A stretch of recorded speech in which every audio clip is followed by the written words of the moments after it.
पाकिस्तान अब चारों तरफ से घिर चुका है। उसे ना तो बाहर सुकून मिल रहा है और ना ही घर में। एक तरफ तो भारत से तनाव के हालात हैं, किसी तरह भारत पाकिस्तान की जंग तो खत्म हो पाई है, पाकिस्तान चैन की सांस ले पाया था, लेकिन अब एक नई जंग का ऐलान हो गया है। अब पाकिस्तान के सामने उसी के देश का एक हिस्सा बलूचिस्तान होगा।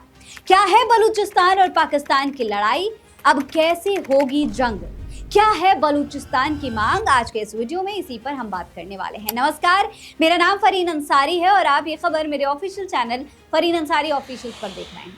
दोस्तों, पाकिस्तान के लिए बलूचिस्तान एक ऐसा जख्म बन चुका है जो भरने का नाम ही नहीं ले रहा। लगातार ये दर्द बढ़ता जा रहा है। दोस्तों, बलूचिस्तान ने भी अब अपनी आजादी का ऐलान कर दिया है। सड़कों पर लोग उतर आए हैं, पाकिस्तान को खदेड़ने की बात भी कर रहे हैं। इसी कड़ी में बलूच नेता मीर यार बलूच ने पूरी दुनिया से अपील की है कि वो बलूचिस्तान की तरफ देखें, पाकिस्तान के अत्याचार को देखें और बलूचिस्तान को आजादी दिलाने में मदद करें।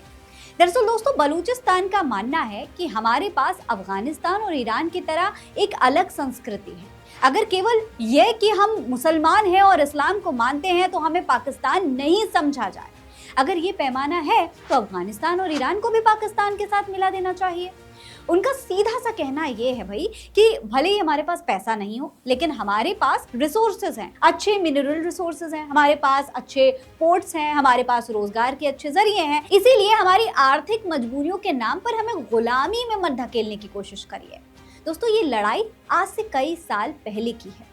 1947 में भारत की आजादी के समय बलूचिस्तान के नाम से जाना जाने वाला एरिया 4 रियासतों में बटा हुआ था: कलात, खारन, लासबेला और मकरन। इन राज्यों के सामने 3 ऑप्शंस थे। पहला, भारत में विलय; दूसरा, पाकिस्तान में शामिल होना; या तीसरा, अपनी स्वतंत्रता बनाए रखना।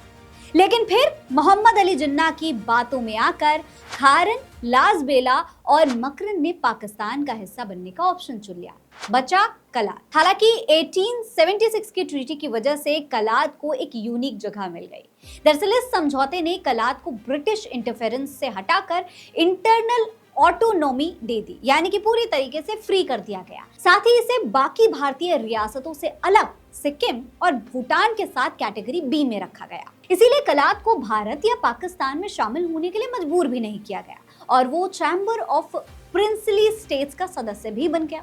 यही वजह है कि खान मीर अहमद यार खान, जिन्हें कलात के खान के रूप में भी जाना जाता है, इसके लास्ट एम्परर यानी कि शासक बने थे और उन्होंने तीसरा ऑप्शन चुना था, यानी कि उन्होंने स्वतंत्रता वाला ऑप्शन चुना था। वो स्वतंत्र रहना चाहते थे, लेकिन फिर उन्हें मिला जिन्ना का धोखा। जी हाँ, 1946 में कलात के खान ने ब्रिटिश क्राउन के सामने अपना मामला रखने के लिए मोहम्मद अली जिन्ना को अपना कानूनी सलाहकार नियुक्त किया।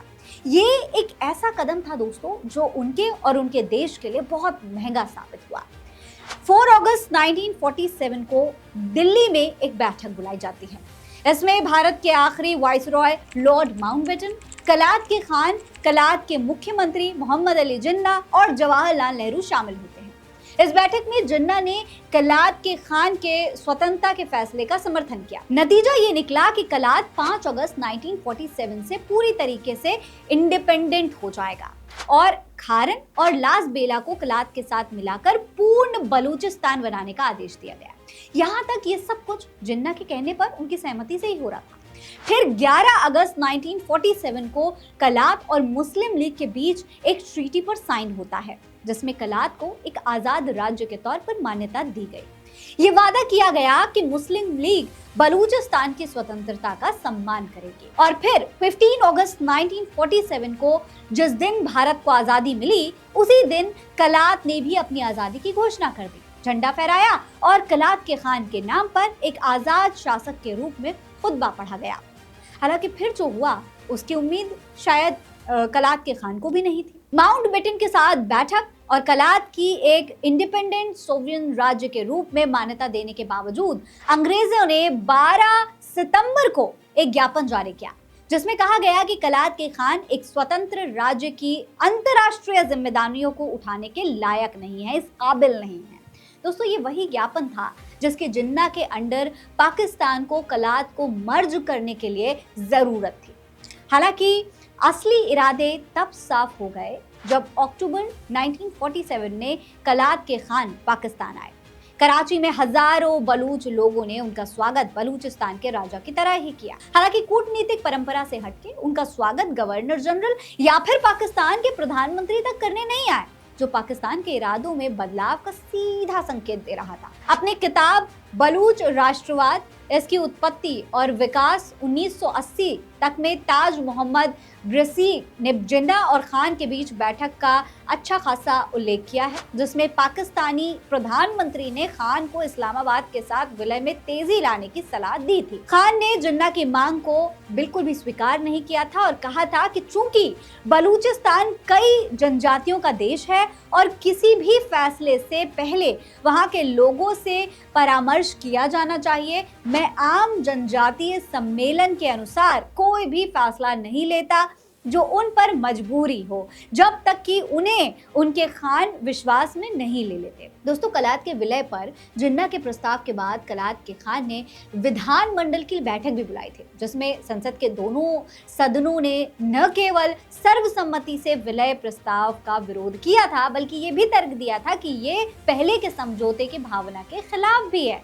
लेकिन दबाव बढ़ता जा रहा था। स्थिति की गंभीरता को समझते हुए खान ने अपने commander in chief brigadier general Parvez को सेना को पुनर्गठित करने और हथियार और गोला बारूद की व्यवस्था करने का निर्देश भी दिया था, क्योंकि उन्हें उम्मीद थी कि शायद जंग हो सकती है। दिसंबर 1947 में जनरल परवेज ने हथियारों की आपूर्ति के लिए लंदन के राष्ट्रमंडल संबंध कार्यालय और आपूर्ति मंत्रालय से कांटेक्ट भी किया था, लेकिन अंग्रेजों ने उनकी मांग को ये कहते हुए अस्वीकार कर दिया कि कलात को पाकिस्तान सरकार की मंजूरी के बिना कोई भी सैन्य सहायता नहीं मिलेगी, मदद दी ही नहीं जाएगी।